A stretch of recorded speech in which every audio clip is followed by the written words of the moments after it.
Assalamualaikum warahmatullahi wabarakatuh. Pada kesempatan kali ini saya akan membahas mengenai vitamin dan mineral. Yang akan saya bahas terlebih dahulu adalah mengenai vitamin. Jadi yang sudah kita ketahui bahwa vitamin itu bermacam-macam ya. Ada vitamin A, ada vitamin B, kemudian ada lagi C, ada D, vitamin E, dan vitamin K. Nah, yang namanya vitamin itu memang ada di komponen makanan. Dan yang namanya vitamin ini merupakan senyawa organik yang dibutuhkan dalam tubuh tapi jumlahnya kecil. Karena kenapa yang namanya vitamin ini kalau masuk ke dalam tubuh dia itu sebagai prekursor koenzim dan prekursor bahan pembawa sinyal. Jadi vitamin ini memang terlibat dalam reaksi metabolisme di dalam tubuh. Nah, vitamin itu tidak bisa disintesis oleh tubuh kita sendiri. Makanya vitamin itu harus masuk ke dalam tubuh kita dari makanan ataupun dari minuman. Dan juga kebutuhan dari vitamin ini itu dipengaruhi usia, jenis kelamin, dan keadaan fisiologis. Jadi seperti kalau keadaan fisiologis kehamilan, menyusui, atau kerja berat tubuh biasanya membutuhkan vitamin dengan konsentrasi yang memang lebih tinggi. Nah, untuk pemberian vitamin ini ada skemanya seperti ini. Jadi sebenarnya kalau makanan kita itu berimbang, maksudnya dari komponennya itu lengkap ya, dari karbohidrat, kemudian ada lagi lemak, ada lagi protein, vitamin, dan mineral. Sebenarnya kalau misalnya makanan kita seimbang, itu kita tidak perlu yang namanya tambahan vitamin. Nah, tetapi dalam keadaan tertentu, misalnya nutrisi buruk ataupun malnutrisi atau sedang terapi antibiotik atau ada gangguan di masalah pencernaan, biasanya itu kita mengalami hipovitaminosis atau kekurangan vitamin. Nah, ini biasanya dibutuhkan tambahan vitamin. Nah, multivitamin. Nah, tambahan vitamin pun tergantung. Nah, kalau yang tambahan vitamin pun tidak boleh berlebih gitu ya. Kalau berlebih, overdosis gitu, itu menyebabkan hipervitaminosis. Kalau kelebihan vitamin yang larut dalam lemak, misalnya vitamin A, D gitu ya, itu biasanya akan menimbulkan penyakit. Tapi kalau kelebihan vitamin yang larut dalam air, misalnya kelebihan vitamin B dan C gitu ya, itu biasanya akan dikeluarkan lewat urin. Nah, itu jadi sebenarnya untuk multivitamin itu tidak wajib sih ya, asal makanan kita memang berimbang. Jadi semua komponen itu ada di dalam makanan kita. Nah, untuk penggolongan vitamin ya pasti sudah tahu ya, yang namanya vitamin itu ada vitamin yang larut dalam lemak dan ada vitamin yang larut dalam air. Nah, untuk vitamin yang larut dalam lemak itu vitamin A, D, E, dan K. Dan memang mereka ini termasuk kelompok isoprenoid. Jadi kalau vitamin larut dalam lemak itu kalau kelebihan pun akan ditimbun oleh tubuh. Kemudian ada lagi vitamin yang larut dalam air. Vitamin yang larut dalam air ini biasanya vitamin B kompleks, kemudian vitamin C, dan juga vitamin H atau biotin. Nah, ini vitamin yang larut dalam air ini biasanya yang digunakan sebagai suplemen multivitamin ya, untuk menjaga metabolisme tubuh kita sehari-hari. Perbedaan vitaminnya antara vitamin larut air dan larut lemak. Jadi tadi ya, kalau vitamin larut air itu kan vitamin B, vitamin C, kemudian vitamin H atau biotin. Kalau vitamin larut lemak itu adalah vitamin A, D, E, dan K. Nah, kita bahas dulu mengenai penyerapan. Jadi kalau vitamin larut air seperti vitamin B dan C, kalau masuk ke dalam tubuh itu langsung diserap dan masuk ke dalam aliran darah. Jadi nanti dia akan beredar mengikuti aliran darah. Tapi kalau vitamin A, D, E, dan K, dia nggak bisa masuk ke aliran darah langsung, tapi dia harus ke kelenjar getah bening dahulu gitu. Nah, karena kenapa? Kalau vitamin larut lemak dia membutuhkan protein pembawa karena dia sifatnya itu adalah larut lemak. Jadi nggak bisa langsung beredar di aliran darah. Dia harus ada protein pembawanya atau kariernya. Tapi kalau vitamin larut air, karena dia langsung masuk ke aliran darah, dia transportnya itu tanpa protein pembawa. Jadi dia bisa bersirkulasi bebas dan juga tapi tidak bisa disimpan. Karena kalau vitamin larut air biasanya kalau kelebihan pun itu nanti akan dibuang melalui ginjal. Nanti biasanya kelebihannya itu akan terlarut di dalam urin. Nah, bedanya kalau vitamin yang larut lemak seperti vitamin A, D, E, dan K, karena dia larut sama lemak, dia itu bisa disimpan. Jadi kalau kelebihan nih vitamin A, D, E, atau K itu akan disimpan pada sel yang berasosiasi dengan lemak. Nah, karena dia bisa disimpan, makanya dia sukar untuk diekskresi. Nah, karena kenapa? Karena dia itu cenderung disimpan pada lemak. Jadi kalau vitamin larut air ya, dia vitamin B dan C gitu ya, itu kalau kelebihan itu nanti akan dibuang lewat ginjal dan nanti akan terlarut dalam urin. Tapi kalau vitamin larut lemak itu kalau kelebihan malah dia akan ditimbun. Nah, ditimbunnya disimpan pada jaringan adiposa gitu ya, dengan jaringan lemak. Nah, jadi tapi keduanya itu toksisitasnya itu memang akan meningkat kalau dikonsumsinya berlebihan. Nah, saya akan membahas satu persatu vitamin larut lemak. Jadi untuk vitamin larut lemak itu yang pertama itu ada vitamin A. Nah, sudah tahu ya yang namanya vitamin A itu kalau ditanya vitamin A buat apa? Buat mata gitu ya. Nah, vitamin A itu adalah retinol gitu ya. Retinol ini substansi induk dari retinoid yang terdapat pada retina dan asam retinoat. Jadi kalau misalnya vitamin A itu kalau per hari itu dibutuhkan 1 mg per hari. Nah, kalau vitamin A ini dibentuk dari pemecahan provitamin beta karoten menjadi retinol. Jadi retinol ini nanti akan retinol ini dia sebagai koenzim. Nah, retinol dia sebagai koenzim. Koenzim itu kan sudah pernah dibahas ya. Koenzim itu adalah komponen untuk pembentukan struktur aktif dari enzim. Jadi koenzim retinol ini penting bagi untuk transport gula. Nah, jadi memang kita membutuhkan vitamin A, itu salah satunya itu retinolnya itu sebagai pembantu untuk transport gula. Dan juga retinol ini punya turunan, ada yang namanya retinal dan ada namanya asam retinoat. Nah, kalau retinal dia sebagai bahan pewarna pigmen penglihatan yaitu rodopsin. Nah, fungsinya memang lebih ke arah penglihatan. Jadi kalau untuk vitamin A yang ke arah penglihatan itu adalah si retinal ya, visual pigment. Dan kemudian ada lagi asam retinoat. Kalau asam retinoat ini memang sebagai bahan pembawa sinyal. Karena asam retinoat ini lebih ke arah fungsinya itu untuk perkembangan diferensiasi. Jadi ini untuk vitamin A fungsinya tidak hanya untuk mata ya, tapi bisa untuk retinolnya itu untuk transport gula dan juga asam retinoatnya itu untuk perkembangan diferensiasi. Nah, untuk fungsi vitamin A jadi yang pertama memang berperan dalam diferensiasi sel. Nah, selnya itu berkaitan dengan pembentukan jaringan epitel dan jaringan mukosa dan juga menjaga kesehatan kornea.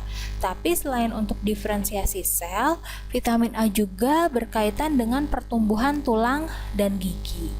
Nah, dan juga dia sebagai antioksidan. Selain itu, untuk vitamin A sendiri itu memang juga berperan penting terhadap kesehatan reproduksi. Ya, pada pria biasanya berkaitan dengan produksi sperma, kemudian juga kalau untuk wanita itu untuk perkembangan janin, tapi memang untuk pria dan wanita ini memang juga berpengaruh untuk kematangan seksual. Jadi fungsi vitamin A tidak hanya untuk ke arah mata saja ya, ini ada beberapa fungsi yang memang berkaitan dengan vitamin A. Nah, jadi vitamin A itu sumbernya dari mana sih? Nah, biasanya langsung jawab dari wortel. Nah, sebenarnya yang namanya vitamin A tidak hanya dari wortel saja gitu ya. Jadi vitamin A itu ya beta karotin gitu ya. Beta karotin itu adalah prekursor dari vitamin A. Itu bisa dari sumbernya macam-macam. Nah, bisa dari hati, kemudian kuning telur ataupun susu, wortel, ubi jalar, dan juga kelompok biji ya, biji-bijian. Tuh.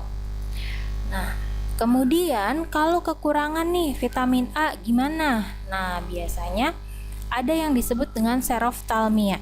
Xerophthalmia ini adalah degenerasi kornea dan kebutaan. Jadi untuk xerophthalmia ini korneanya ini mengalami kemunduran dan juga pengunduran pemunduran fungsi dan juga bisa menyebabkan kebutaan. Ada juga yang keratomalacia, gambarnya seperti ini. Keratomalacia itu nih yang putih ini adanya keratin, pembentukan keratin yang berlebihan pada kornea seperti ini, sehingga sebagian dari hitam mata yang ini itu melunak seperti bubur. Itu bisa juga menyebabkan kematian. Kemudian rabun senja dan serosis. Serosis itu adalah kornea mengering. Kemudian kalau kelebihan vitamin A, nah ini kalau misalnya minum vitamin A secara berlebih itu memang efeknya mual gitu, kemudian pandangan malah kabur, kemudian kalau pada tulang gitu ya, efeknya pada tulang itu bisa rapuh gitu dan juga kelainan pertumbuhan pada tulang, ataupun kalau misalnya rambut itu bisa rontok. Dan juga karena memang vitamin A berlebihan itu nanti bisa berkaitan dengan hati sama limfanya, itu nanti akan menjadi bengkak atau cacat bawaan pada bayi dan juga bisa menjadi kematian. Selanjutnya ada lagi vitamin D. Vitamin D ini adalah kalsiferol. Nah, kalsiferol itu kalau dari bentuk aktifnya itu disebut dengan 1,25 dehidroksikolekalsiferol atau nama lainnya kalsitriol. Nah, vitamin D ini kalau dari hewani gitu ya, misalnya dari minyak ikan gitu ya, ataupun misalnya dari susu. Nah, itu bentuknya vitamin D3 atau kolekalsiferol. Tapi kalau sumbernya dari tumbuhan, misalnya vitamin D-nya itu dari biji-bijian, itu disebut dengan ergokalsiferol atau vitamin D2. Tapi untuk prekursor terbentuknya kalsiol gitu, itu adalah kolesterol. Jadi sebenarnya vitamin D itu dibutuhkan oleh tubuh itu sekitar 0,01 mg per hari atau 200 IU. Nah, fungsinya untuk vitamin D ini, bentuk aktifnya adalah suatu hormon pengatur metabolisme kalsium dan fosfat dengan cara memfasilitasi penyerapan kalsium dan fosfor pada tulang dan juga meningkatkan absorpsi kalsium dan fosfor dari usus. Jadi yang namanya kolesterol itu nanti bisa diubah gitu ya menjadi kalsiol. Nah, kalsiol ini nanti akan berubah menjadi kalsitriol. Nah, kalsitriolnya ini yang berkaitan dengan metabolisme kalsium. Jadi intinya sih yang namanya vitamin D ini berkaitan dengan metabolisme kalsium di dalam tubuh. Nah, untuk sumber vitamin D ini macam-macam ya. Jadi sinar matahari. Jadi sinar matahari, sinar UV-nya itu memang mengkatalisis pengubahan kolesterol menjadi kalsiol gitu ya. Nah, kemudian minyak ikan, kemudian kelompok ikan, apapun ikan ada vitamin D-nya, kemudian susu, sereal, telur gitu, kemudian jamur, udang, itu semuanya ada vitamin D. Nah, ini yang namanya vitamin D ini ya, sintesis vitamin D pada kulit ini asal mulanya adalah 7 dehidrokolesterol itu dengan bantuan cahaya gitu ya, cahaya sinar UV gitu ya, itu menjadi provitamin D. Kemudian nanti dengan adanya isomerisasi termal gitu, kemudian bisa menjadi kalsiol. Nah, ini adalah efek dari kekurangan vitamin D. Ada yang disebut dengan rachitis. Nah, rachitis ini adalah bentuk kaki yang tidak normal. Kalau ini adalah bentuk yang normal, kaki yang normal, tapi ada juga yang bentuknya X atau bentuknya O. Nah, ini yang disebut dengan rachitis. Atau ada yang disebut dengan ini, rickettsia. Rickettsia ini adalah melunaknya tulang gitu ya. Nah, ini kalau rickettsia ini terjadi pada anak-anak dengan tulangnya ini jadi lunak dan bentuknya biasanya nanti tidak akan seimbang. Terus juga ditandai dengan pembesaran pada pergelangan tangan dan lutut di sini, dan juga kekurangan kelenturan otot sehingga anak ini akan lambat berjalan. Atau ada juga osteomalacia. Osteomalacia ini biasanya diderita oleh orang dewasa gitu ya, karena memang terjadi gangguan mineralisasi tulang. Nah, sehingga orang tersebut tulangnya jadi lunak. Tapi fungsi dari otot itu menurun, sehingga nanti efeknya itu bisa mempengaruhi tulang punggung, panggul, dan kaki, sehingga untuk proses berjalan pun nanti akan terganggu. Nah, kalau kelebihan vitamin B biasanya ada yang disebut dengan hiperkalsemia. Hiperkalsemia itu adalah kelebihan kalsium dalam darah. Nah, efeknya kalau hiperkalsemia, kalau kelebihan kalsium dalam darah biasanya nanti akan ngaruh ke ginjal. Nah, ini akan ada gangguan ginjal karena penumpukan kalsium. Nah, kemudian bisa juga terjadi mual, kehilangan nafsu makan, atau sakit kepala. Kemudian ada lagi vitamin E. Vitamin E itu disebut juga dengan tocopherol. Nah, kalau vitamin E banyak ya, bisa kita temui ada di kelompok minyak gitu ya, minyak apapun, minyak nabati gitu ya, entah minyak kedelai, minyak jagung, atau minyak kelapa sawit, minyak kelapa, itu banyak vitamin E-nya. Kemudian susu, terus yang kayak vitamin E juga kecambah toge. Nah, kemudian kacang-kacangan itu kaya akan vitamin E. Biasanya si tocopherol itu dia fungsinya sebagai agen pereduksi dan juga dia berperan sebagai antioksidan. Jadi kalau untuk vitamin E sendiri itu yang dibutuhkan itu adalah 10 mg per hari atau setara dengan 120 IU atau International Unit.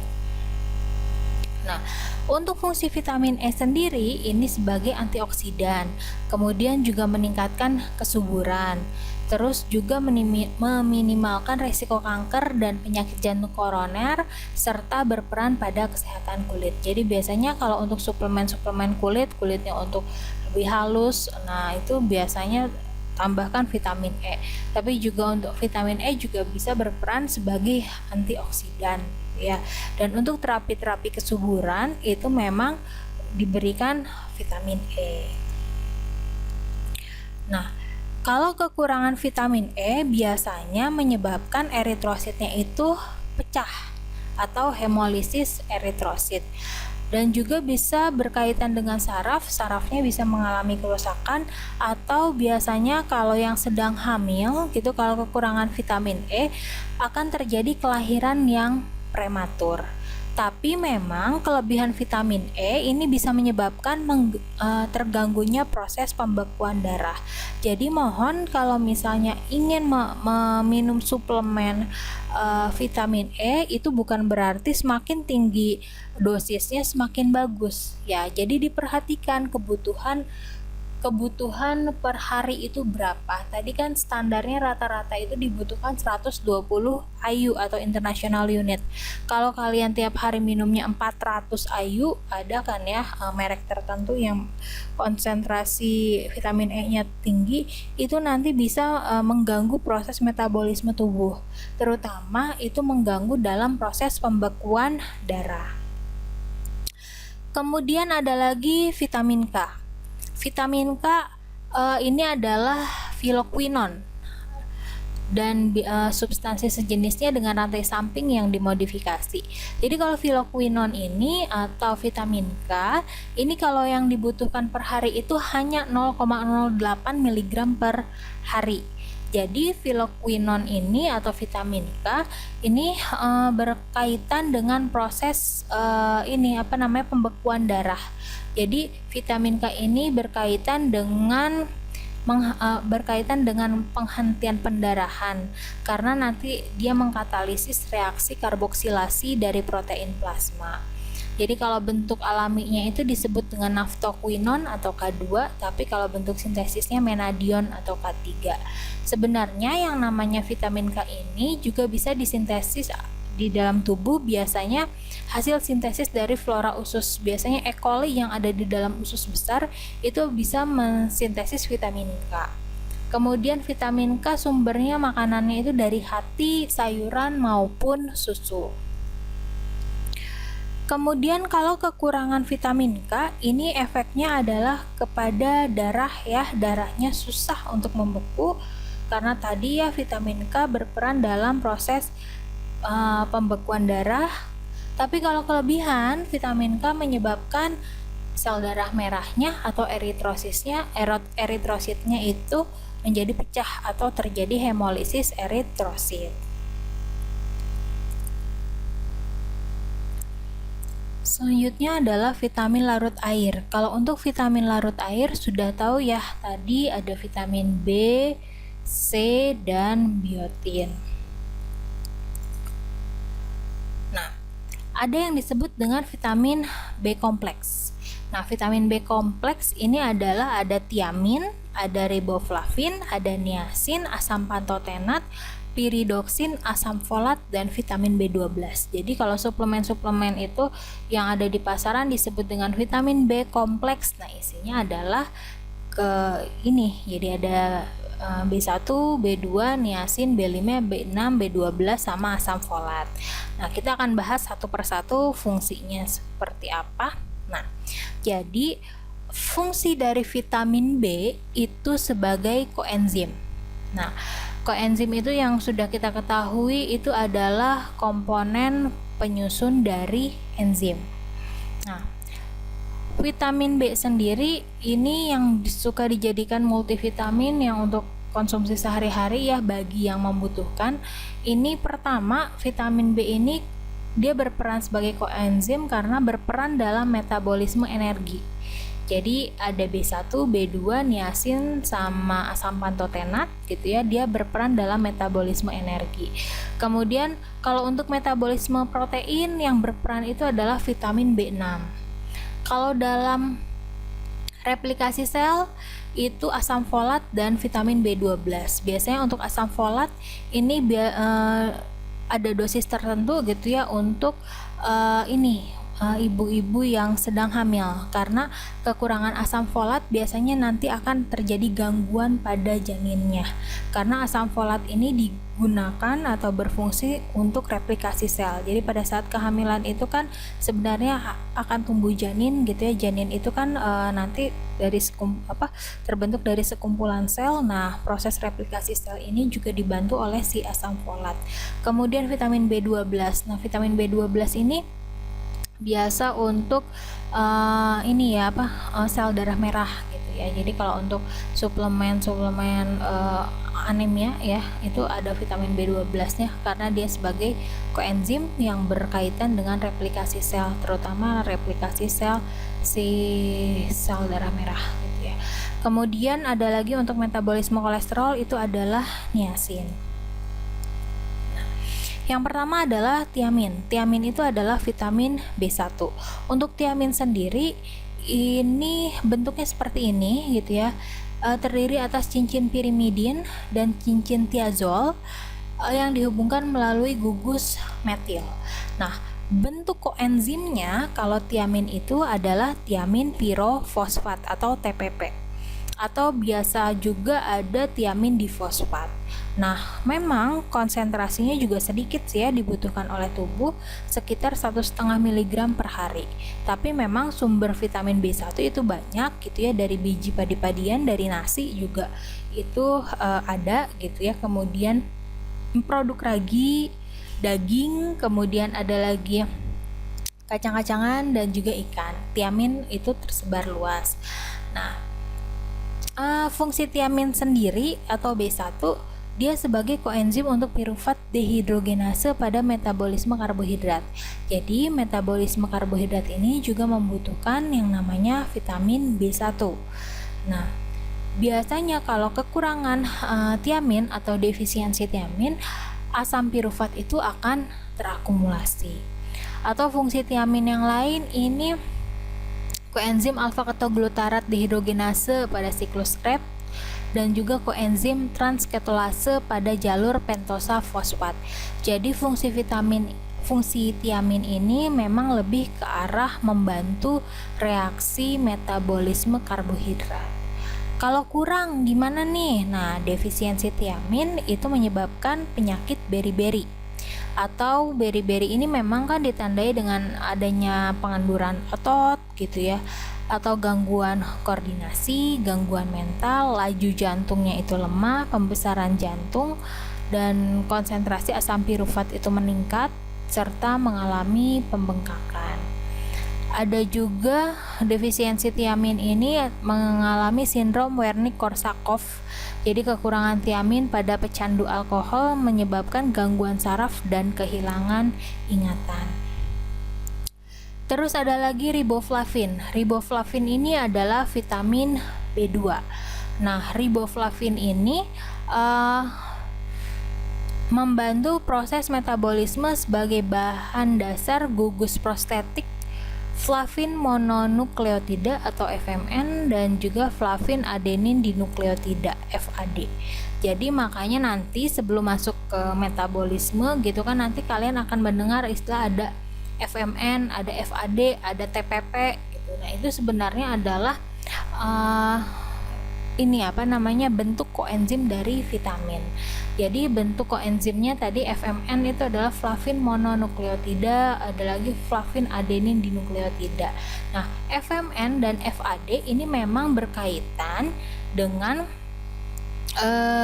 pemindahan gugus hidrogen.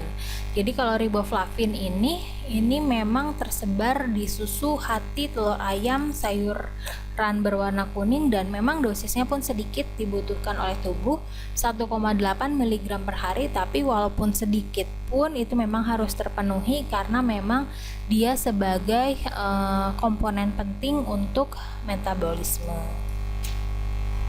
Nah, ini adalah koenzim flavin sebagai pembawa elektron pada reaksi oksidoreduksi. Ini ada FMN seperti ini dan juga ada FAD. Nah, FMN dan FAD itu adalah koenzim. Kalau kekurangan riboflavin atau B2 itu biasanya di sudut-sudut mulut itu mengalami pecah-pecah atau bibir pecah-pecah, itu biasanya disebabkan karena defisiensi riboflavin. Atau juga radang kulit dan berminyak pada wajah, atau bisa juga kekurangan darah. Jadi ini adalah poin-poin akibat yang terjadi karena defisiensi riboflavin. Selanjutnya adalah niacin. Niacin itu kalau nama lainnya itu adalah asam nikotinat ya. Nah, turunannya itu ada ini, nikotin amida. Nah, kalau bentuk koenzimnya itu ada yang disebut dengan NAD+ gitu atau NADP+. Nah, kalau NAD+ itu adalah nikotin amida adenin dinukleotida. Kalau NADP+ itu adalah nikotin amida adenin dinukleotida fosfat. Jadi nanti di metabolisme juga kan suka mendengar ada NAD+, NADP+ gitu. Nah, itu adalah koenzim. Nah, koenzimnya itu dari niacin. Nah, untuk dosisnya pun itu dibutuhkan sedikit, kurang lebih 20 mg per hari. Nah, untuk tadi NADP+, kemudian NAD+, itu sebenarnya dia berperan dalam pemindahan ion-ion hidrida.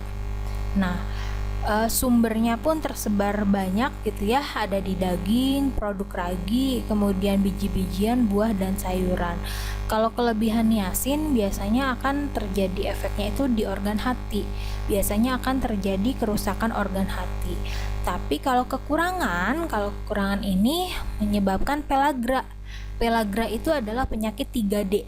3D itu adalah dermatitis, diare, dan demensia.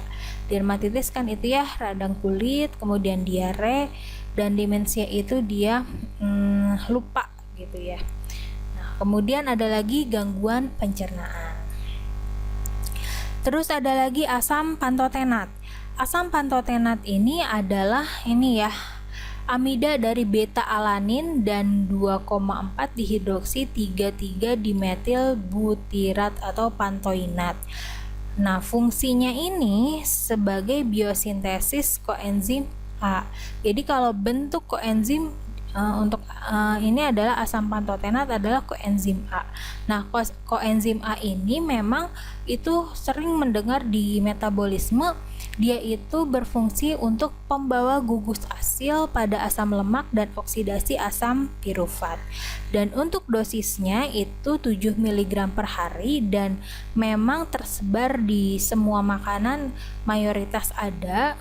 Dan memang kalau untuk asam pantotenat ini karena tersebar di sumber-sumber makanan, nah kalau kekurangan asam pantotenat ini memang jarang terjadi karena penyebarannya itu luas, maksudnya di sumber makanan apapun itu memang ada gitu ya.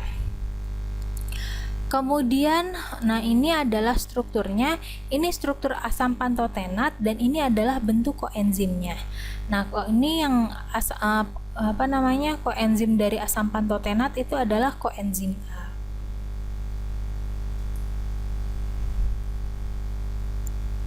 Selanjutnya ada lagi piridoksin. Piridoksin ini adalah vitamin B6.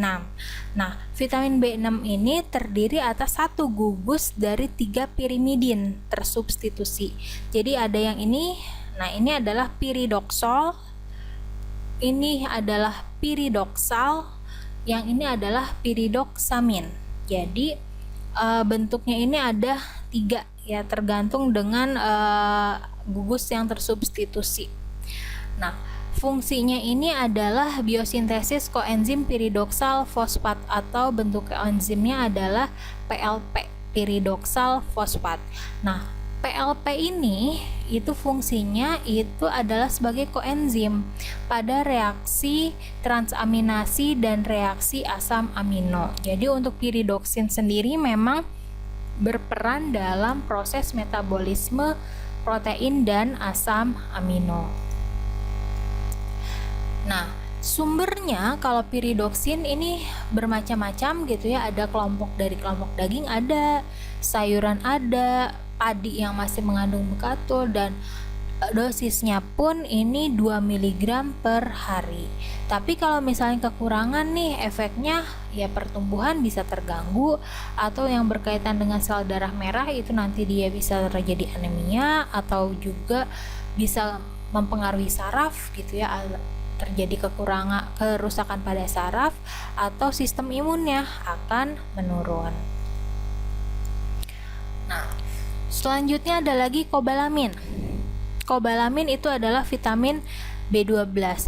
Nah, kobalamin ini vitamin B12 strukturnya seperti ini, adalah suatu cincin korin gitu ya. dengan kobalt, berarti kobalt di sini sebagai atom pusat. Nah, bentuk koenzimnya adalah 5-deoksiadenosil kobalamin dan dosisnya memang sedikit gitu ya, dibutuhkan sehari-hari itu 0,002 mg per hari, dan sumbernya tuh pun tersebar biasanya di hewani gitu ya, daging, hati, susu ataupun telur. Nah, vitamin B12 ini hanya diserap jika mukosa lambung mensekresikan glikoprotein yang mengikat kobalamin. Jadi vitamin B12 ini tidak dipecah di dalam lambung. Kalau di darah sih vitamin B12 biasanya terikat dalam protein. Biasanya protein yang terikat itu adalah transkobalamin.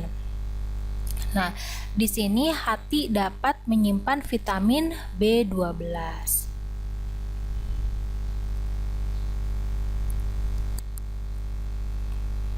Selanjutnya adalah derivat kobalamin itu berperan dalam metabolisme pada reaksi pemindahan. Misalnya koenzim pada perubahan metil malonyl CoA menjadi suksinil CoA, atau koenzim pembentukan metionin dari homosistein atau reduksi dari ribonukleotida menjadi deoksiribonukleotida. Nah, kalau kekurangan vitamin B12 biasanya mengalami anemia. Nah, anemianya anemia perniciosa.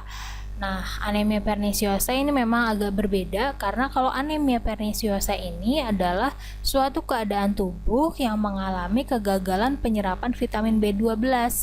Nah, jadi tubuhnya itu nggak bisa nyerap vitamin B12.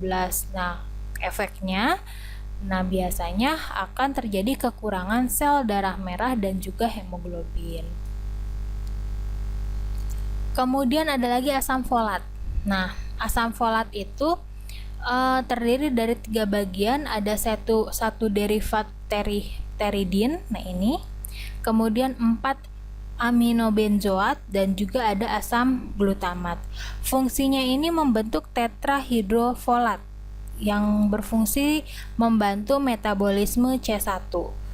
Dan bentuk koenzimnya itu adalah THF. THF itu adalah tetrahidrofolat. Sumbernya banyaknya di sayuran hijau dan juga hati.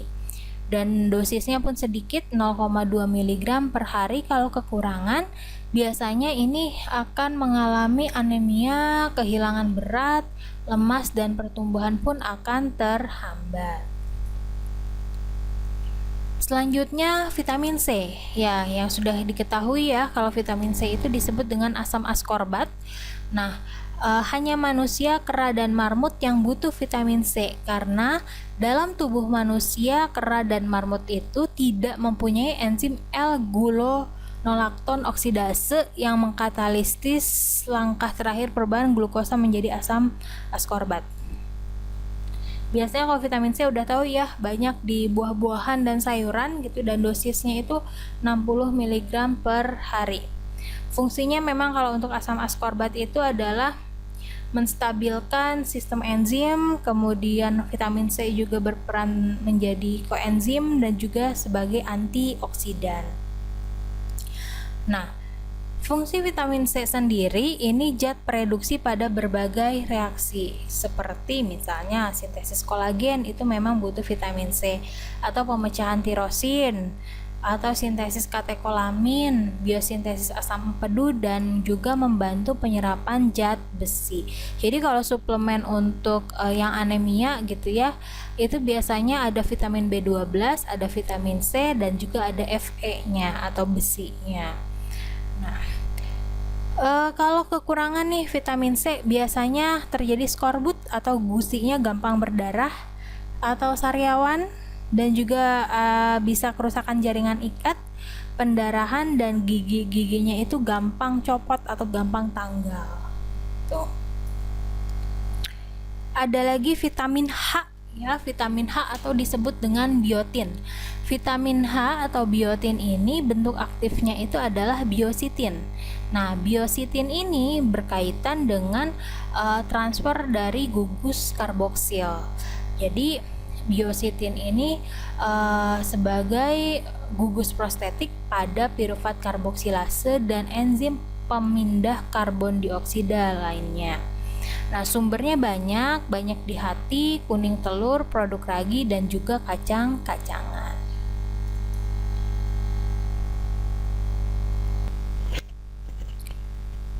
Selanjutnya kita akan membahas mengenai mineral.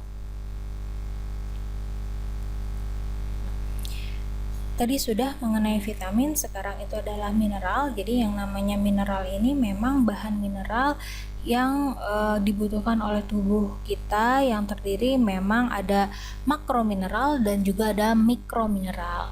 Nah, jadi mineral ini pun berfungsi untuk tubuh kita itu sebagai bahan pembentuk, elektrolit, dan juga kofaktor dari enzim. Jadi memang bahan mineral ini memang heterogen ya, dan banyak sekali kok di dalam komponen makanan mineral-mineral yang terkandung. Nah, kebutuhan mineral pun itu nanti akan berbeda antara anak-anak, wanita hamil, wanita menyusui, dan orang sakit.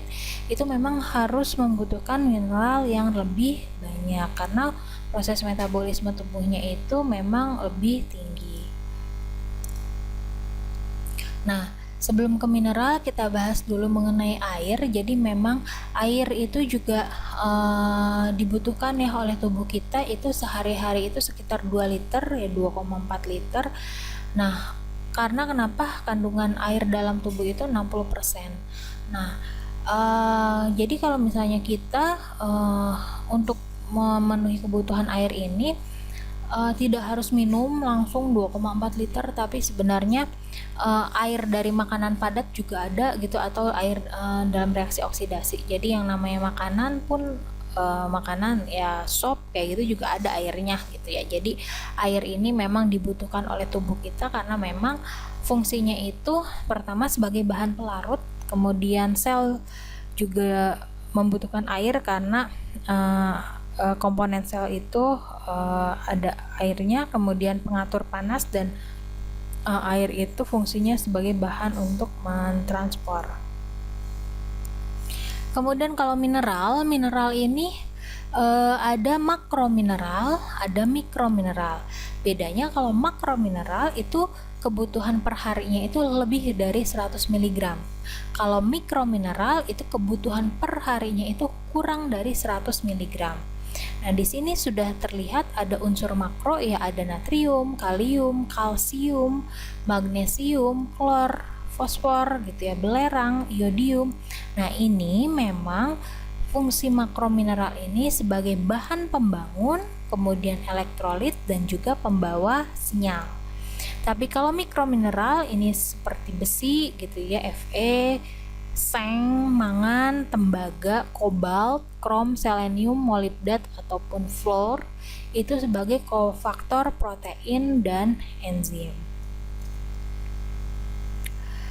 Kemudian mineral yang disimpan oleh tubuh itu memang kalau mineral itu ada kalsium ya, kalsium dalam bentuk apatit di dalam tulang. Kemudian kalau iodium itu disimpan sebagai tiroglobulin di dalam kelenjar gondok, atau kalau besi itu sebagai ferritin dan hemosiderin di dalam sumsum tulang, anak, limpa, dan hati. Jadi sebenarnya mineral ini juga memang beberapa bisa disimpan oleh tubuh, terutama kalau kalsium ya, kita minum susu, kalsiumnya itu nanti akan disimpan dalam bentuk apatit di dalam tulang. Untuk metabolisme mineral ini dikontrol oleh hormon. Nah, hormon sendiri ini fungsinya ini untuk pengambilan air,